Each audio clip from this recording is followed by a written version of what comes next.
20h sur la télévision Futur Média. Bonsoir à toutes et à tous. Bienvenue à cette principale édition. Les titres, c'est tout de suite.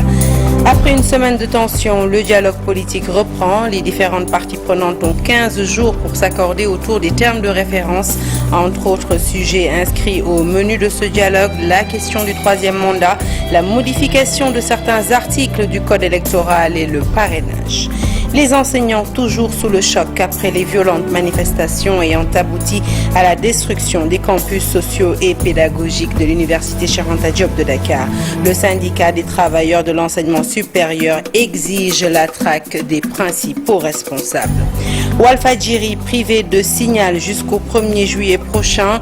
Le directeur général de la boîte annonce une marche de protestation et annonce dans la foulée des licenciements de son personnel pour affronter la crise financière dont l'entreprise est l'objet. Et puis à moins d'un mois de la Tabaski, de nombreux ménages déjà gagnés par l'anxiété en cause, rareté et coût élevé du mouton, les prix oscillent entre 200 et 400 000 francs CFA et les récentes manifestations démotivent les éleveurs à convoyer leurs bêtes vers la capitale. Voilà pour les titres, le développement c'est tout de suite.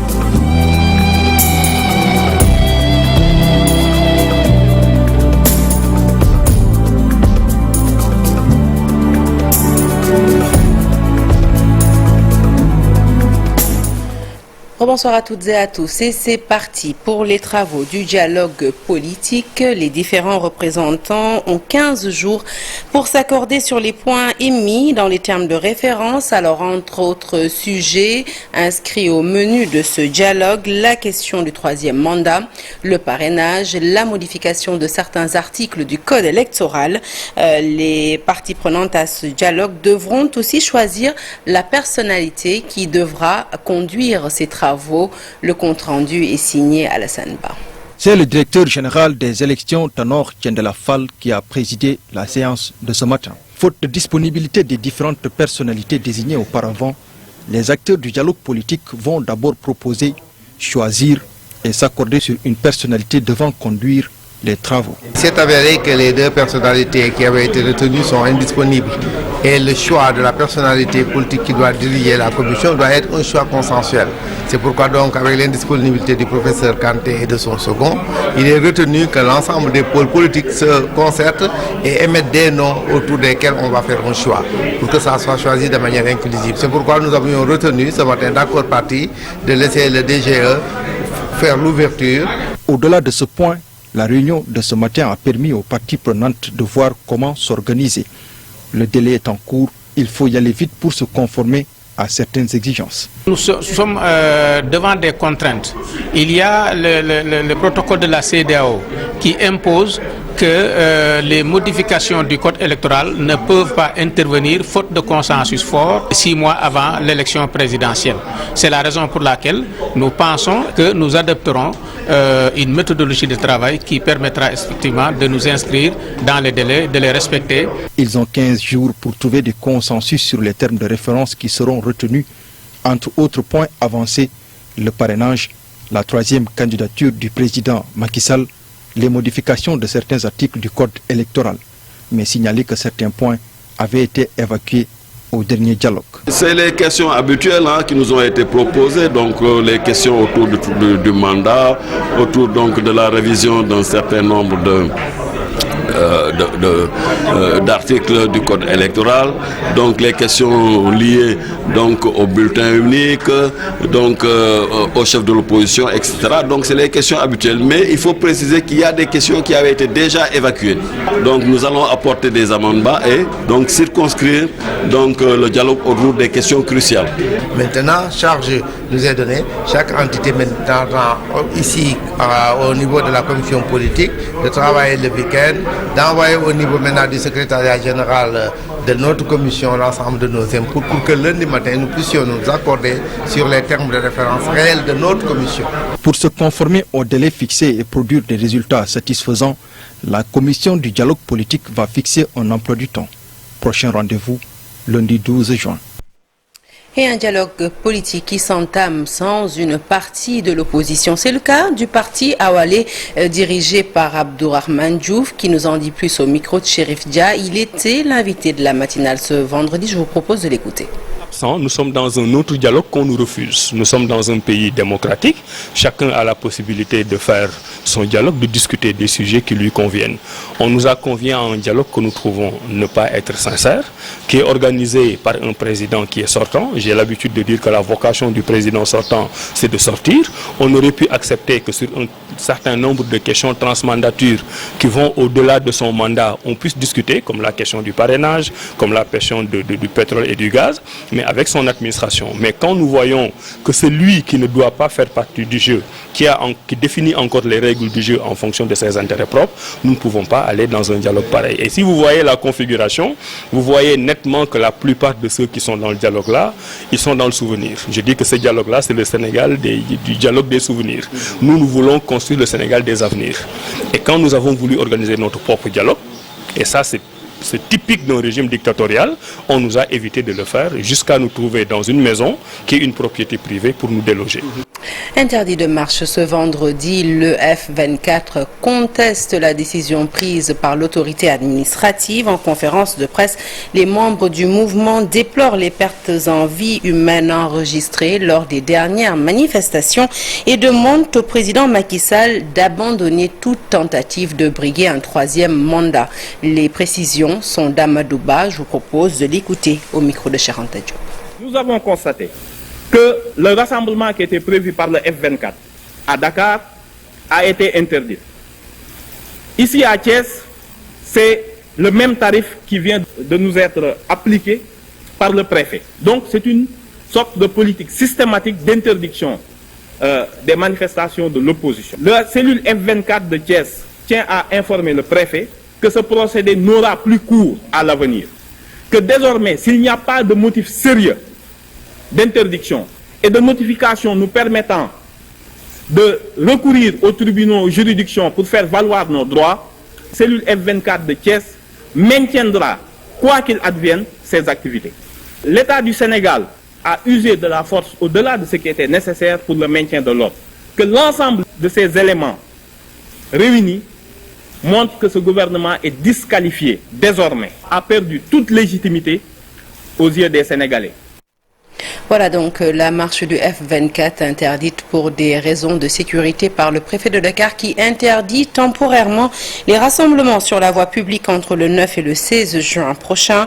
Mortalatine s'est opposé à la tenue des manifestations projetées par des membres de l'opposition de la société civile, du pouvoir et de la presse. Il invite les acteurs à œuvrer pour la préservation de l'ordre, la paix sociale, la sécurité des personnes et des biens pour une meilleure vie en société.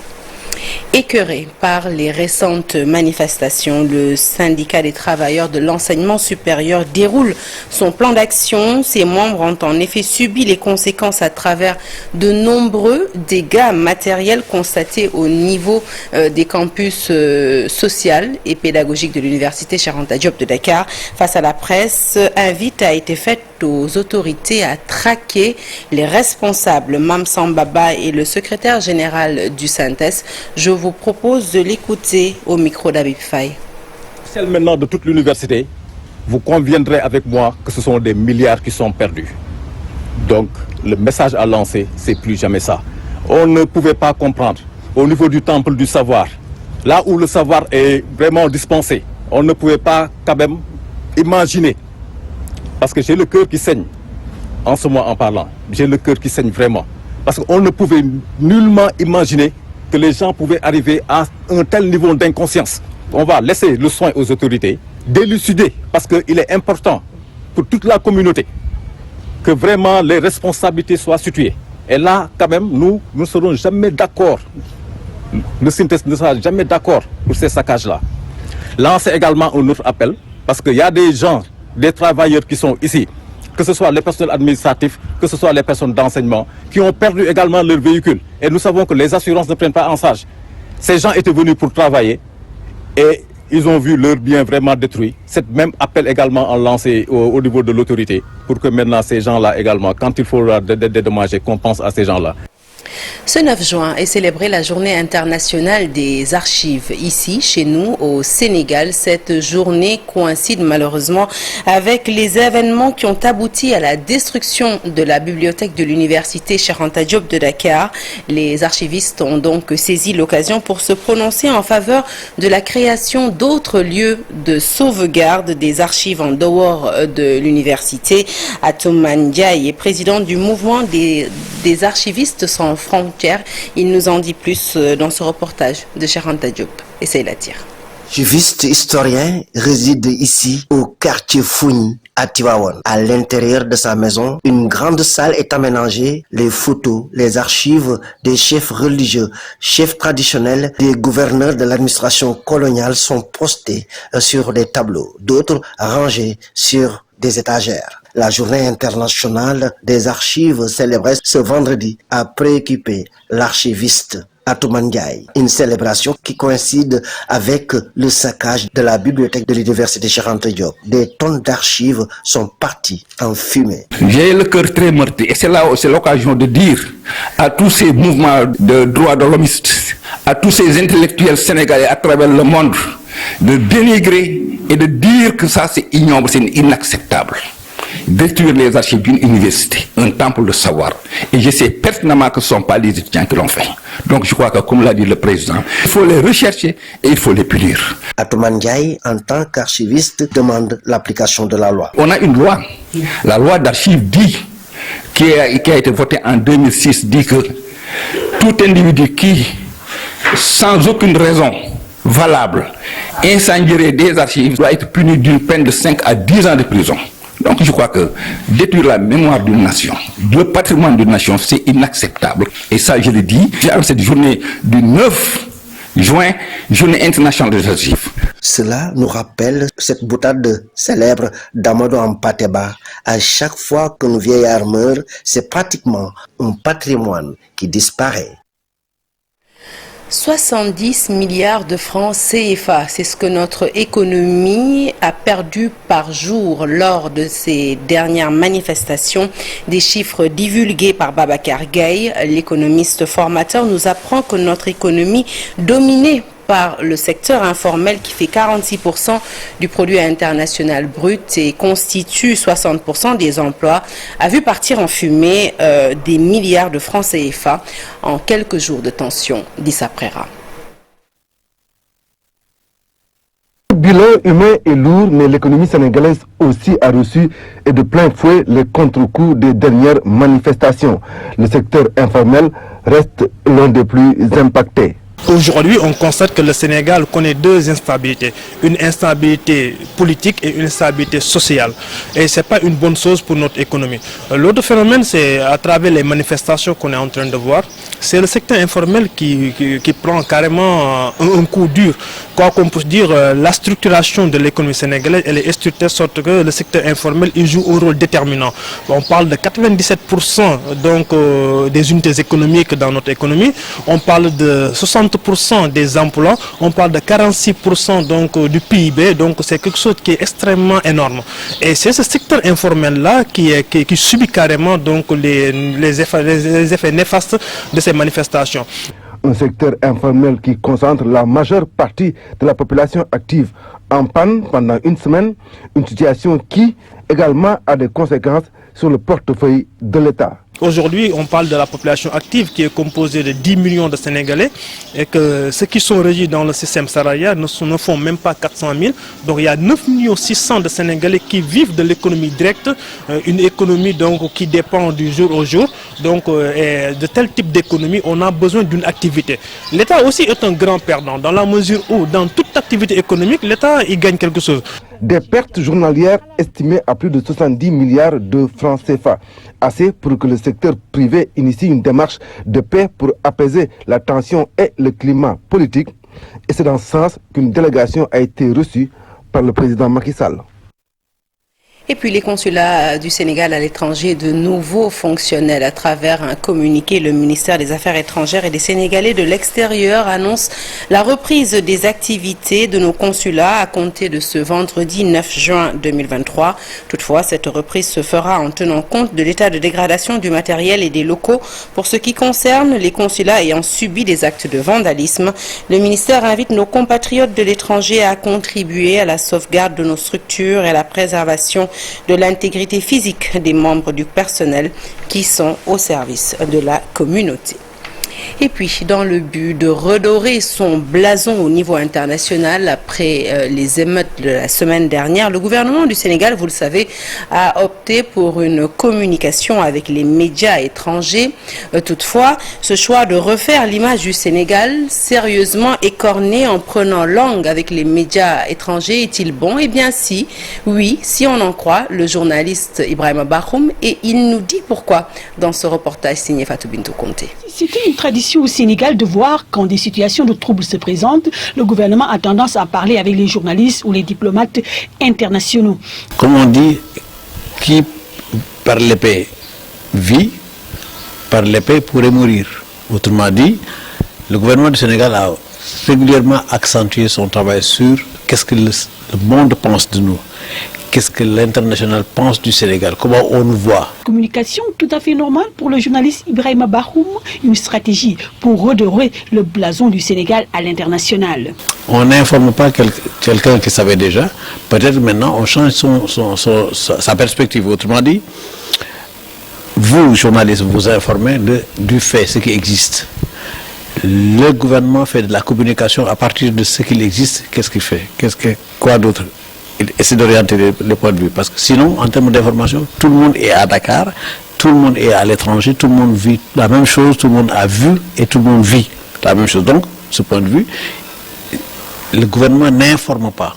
Il est en train de chercher à justifier ou à expliquer. Surtout quand l'image commence à se ternir. C'est exactement pour l'image du Sénégal que ces gens sont en train de faire. Mais sinon, cette image-là, elle est ternie par beaucoup de choses. Et c'est dans la durée au départ que vous, journalistes, vous faites de l'information à partir du fait. Mais ils connaissent déjà le fait. Tous les ambassadeurs qui sont là. Fait, je dis, le monde entier sait ce qui se passe au Sénégal. Maintenant, le reste, c'est la communication qui peut permettre de redorer le blason. On en a besoin. Les émeutes de la semaine dernière montrent comment le Sénégal essaie de refaire son blason à l'étranger avec des rencontres des journalistes étrangers accrédités au Sénégal ou bien des diplomates. À Touba, la tension sociopolitique et les nombreuses victimes des récentes manifestations dérangent au plus haut point l'association Diam pour l'éducation et la formation. Pour la stabilité nationale, ses membres ont initié une semaine de prières et de récital de Coran au Sénégal, mais aussi au niveau du Pench de Kernian à Touba. Ils invitent jeunes et politiques à adopter de nouveaux comportements pour éviter le chaos. Pabala Gaïta l'assemble pour les reportages. Pour l'éducation et la formation montre la voie à suivre dans ce contexte sociopolitique tendu. Une semaine nationale de prières et de récital de Coran avec l'appel à la clémence et à la tolérance. Sidi Fall est le coordonnateur de l'ONG AGEF. Nous vivons un climat social assez tendu et comme nous l'avions fait en 2011, nous avions procédé à un récital qui a été couronné avec beaucoup de succès.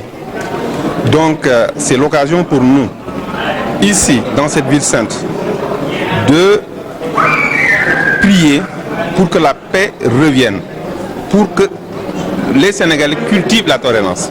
Les jeunes plus exposés dans cette escalade de violence, l'ONG AGEF invite les acteurs politiques à œuvrer pour la préservation de la paix. Qu'ils aient le sens du dépassement, le sens du pardon, le sens de la clémence. Le dialogue doit être inclusif pour pouvoir porter les fruits de la paix. Donc nous les appelons tous au dialogue dans le sens du dépassement. Une situation plus que préoccupante, Serigne Hakim Diop de PAL African Development veut un changement de comportement chez les jeunes. Le pétrole et le gaz en vue, nous aurons beaucoup plus de chances si le pays est stable. Il faut qu'on arrête ces conflits une bonne fois pour toutes.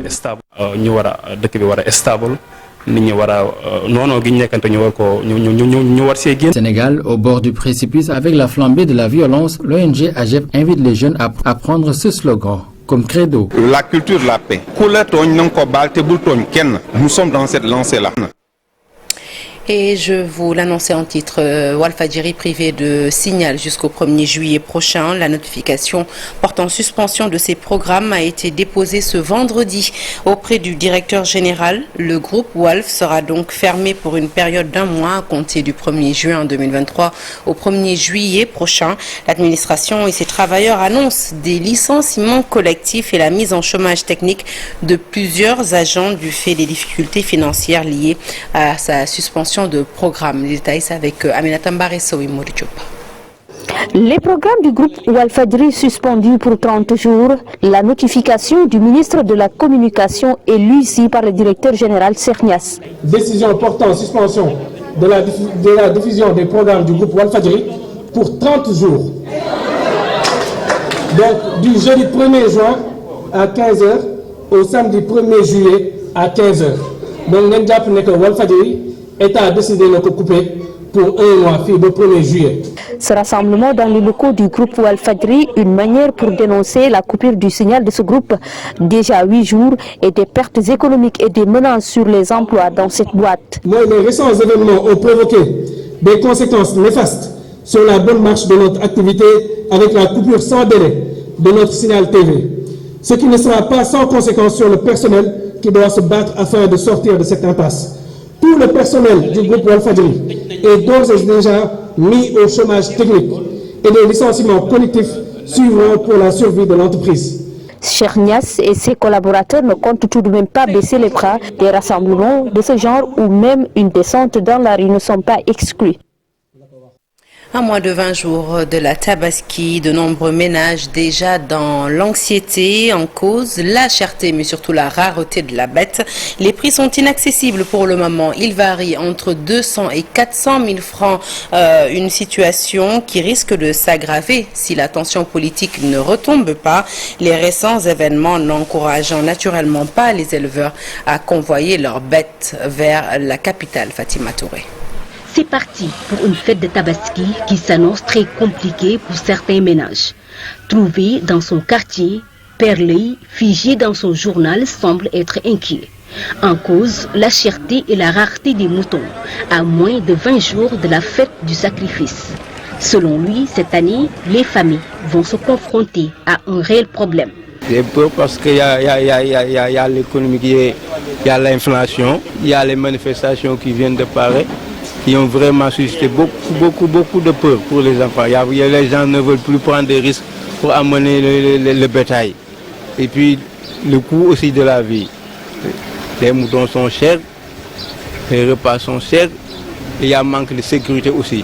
Il y a un manque. 300 000, 400, c'est pas à la portée de tous les bourses. Des inquiétudes bien justifiées.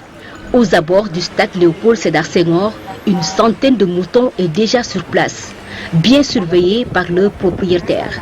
Ces derniers confirment la cherté des moutons et soutiennent aussi que l'approvisionnement en moutons cette année est pour le moment déficitaire. Cette année, la fête de Tabaski sera différente des autres au vu de la situation actuelle qui prévaut dans le pays. Certains éleveurs n'osent pas convoyer tous leurs troupeaux dans la capitale à cause des récentes manifestations. Les moutons se font rares et les prix coûtent excessivement cher. Pour les miens, ils varient entre 200 000 et 350 000. Pour le moment, l'approvisionnement du marché en moutons est déficitaire par rapport aux autres années. Les prix aussi sont un peu chers. Ils peuvent aller jusqu'à 450 000 francs. Quoi qu'il en soit, nos interlocuteurs pensent qu'avec la conjoncture, il est important de rationaliser les dépenses liées à la fête. Que chacun se contente de ce qu'il a. La Tabaski, c'est juste une journée. Avec cette conjoncture, le mieux serait de rationaliser les dépenses. Il faut toujours se consacrer juste à ses moyens, à ses possibilités. Parce que qui essaye d'emprunter ou de faire quelque chose au-delà de ses moyens, risque toujours des problèmes. Ça va toujours être compliqué. Même si la fête semble difficile pour les pères de famille, ils gardent toujours espoir que les prix vont baisser considérablement d'ici à la fête de Tabaski. Les éleveurs, quant à eux, restent vigilants dans ce contexte de tension qui menace la sécurité de leurs biens. Pour éviter des inondations dans le nord, le maire de Ourossogui lance des travaux pré-hivernaux. La commune avait en effet vécu de pénibles moments l'année dernière avec de nombreuses familles déplacées du fait des inondations. Le maire vient donc de lancer des travaux de désensablement des canaux et de remblayage des cours d'eau. Seulement, du fait de la dégradation de la digue de protection de la ville et l'absence d'un réseau d'assainissement, Ourossogui est bel et bien sous la menace des inondations. Ali Bandelnian. Que l'on s'approche de l'hivernage, l'inquiétude et la peur gagnent de plus en plus les populations dans plusieurs localités de la région de Matam. Des pertes en vies humaines, des bâtiments effondrés, des familles relogées dans les écoles et une bonne partie du marché endommagée. Le sinistre était énorme l'année dernière dans la ville de Ourossogui. Après la tenue du CDD présidé par le préfet de Matam, les autorités municipales de Ourossogui dans l'anticipation. Je pense que Ourossogui, tout le monde le connaît, donc vous serez dans un bassin d'eau, donc chaque année nous sommes confrontés à des difficultés liées à l'inondation. Donc en rapport avec les autorités administratives, le préfet et le gouverneur, a formé un départemental de lutte contre les inondations. Donc la mairie de Ourossogui, via son maire, a décidé de prendre les devants en mettant quand même une équipe, un comité au niveau de ses services pour quand même faire des opérations pré-hivernales. Et dans ces opérations-là, donc la première phase, c'est quand même de désassabler tout ce qui est égout, tout ce qui est caniveau. Après cela, on mettra de gros moyens pour quand même réparer la digue. Mais également, tous les voies d'eau seront libérés pour quand même l'eau puisse passer correctement. Nous sommes dans un versant, donc nous sommes en train de tout faire pour que l'eau puisse vraiment être évacuée correctement. Là, on parle d'opération pré-hivernale. Donc, en tout cas, nous, à notre niveau, le maire a mis à la disposition de ses services tous les équipements pour quand même qu'on puisse quand même déjà, en première phase, comme je l'ai dit, évacuer tous les voies d'eau. Après cela, en rapport avec les sociétés et les entreprises implantées dans la commune, nous sommes en phase pour quand même qu'ils puissent nous appuyer en termes de moyens lourds, des engins lourds, pour que l'on puisse quand même vraiment drainer l'eau pluviale. Des actions de haute portée certes, mais loin d'être la solution face à l'équation des inondations. La dégradation de la digue de protection qui ceinture la ville, ajoutée à l'inexistence d'un réseau d'assainissement et d'évacuation des eaux pluviales, constitue aujourd'hui une sérieuse menace sur Ourossogui, pourtant l'une des villes les plus importantes de la région. Allez, nous ouvrons la page culture de cette édition avec cette bien triste nouvelle. Le monde des arts plastiques, des arts visuels en deuil avec la perte de Ndoye Doutz. Mohamedou Ndoye, né le 1er mai 1973 à Sangalkam, est un artiste plasticien sénégalais contemporain. Il fait partie de cette troisième génération de l'école de Dakar. L'univers chaotique des villes était sa principale source d'inspiration. Que son âme repose en paix. Nous allons à la découverte d'Amadou Koulibaly. C'est un peintre sénégalais qui réside à Cannes et plus particulièrement à la Boka, un quartier de la banlieue de la ville touristique de Cannes. Son occupation favorite, eh bien, la peinture, lui a permis de parler de la culture africaine et particulièrement sénégalaise. Son artiste préféré, Baba Mal, son leader, Nelson Mandela, ou encore les femmes Maasai, autant de figures qui reviennent dans ses toiles. Nos envoyés spéciaux à Cannes, Ibou Diouf et Tierno Laurent Mendy l'ont rencontré. Reportage.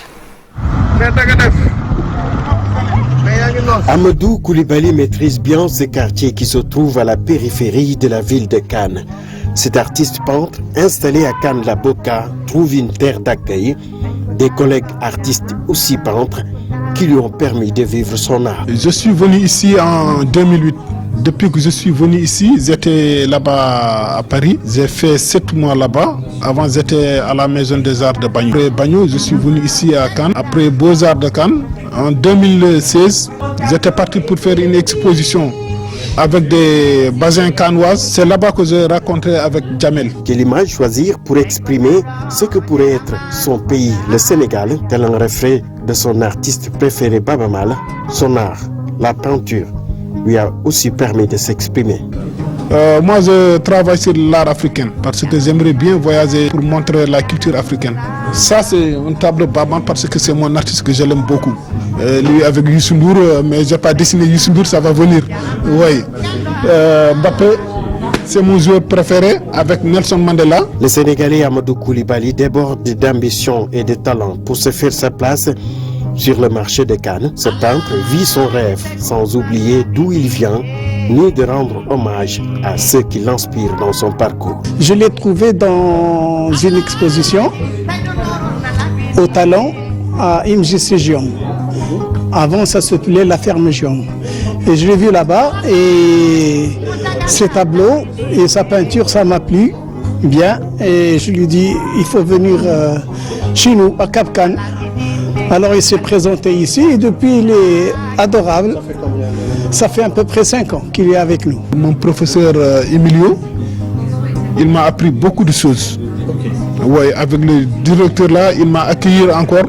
Les élèves, ici, il y a seulement de solidarité. Si loin de son Fouta natal, Demba Koulibaly continue d'apprendre sur ses tableaux sans négliger ses collègues artistes peintres. Et la distance avec le Sénégal lui fait également ouvrir les yeux sur ce qu'elle veut devenir en tant qu'artiste peintre. Une aubaine pour lui d'intégrer cette galerie nichée en plein cœur de Cannes la Boca qui lui consacre, pour sa part, de vivre sa passion. Merci Ibou Diouf pour cette découverte. L'équipe nationale du Sénégal a effectué ce jeudi 8 juin sa première séance d'entraînement pour la fenêtre de juin avec 2 matchs contre le Bénin en éliminatoire de la Coupe d'Afrique des Nations 2023 et le Brésil en amical. Le sélectionneur des Lions, Aliou Cissé, est largement revenu sur les objectifs des 2 matchs et annoncé qu'il comptait faire tourner son effectif. C'était en présence de Mamadou Ndiaye, compte rendu. Les joueurs ont effectué la première séance d'entraînement des Lions hier. Au menu, la conservation et l'amélioration de la technique des passes. L'équipe prépare un match important contre le Bénin qui permettra, selon le coach, de continuer à progresser et de donner du temps de jeu à certains joueurs. À savoir que sur ces 26 joueurs-là, bien sûr que peut-être que beaucoup de joueurs joueront l'ensemble des 2 matchs. Peut-être que d'autres joueront peu. Et il se pourrait aussi que d'autres qu'on connaît plus, qui ont l'habitude de venir, qui ont fait plus leur preuve, peut-être qu'ils joueront un peu moins. Je crois que c'est l'opportunité pour nous justement d'ouvrir la tanière, comme on le dit, et donner du temps de jeu en réalité. Mais tout en gardant aussi l'objectif que le Sénégal doit continuer à se parfaire.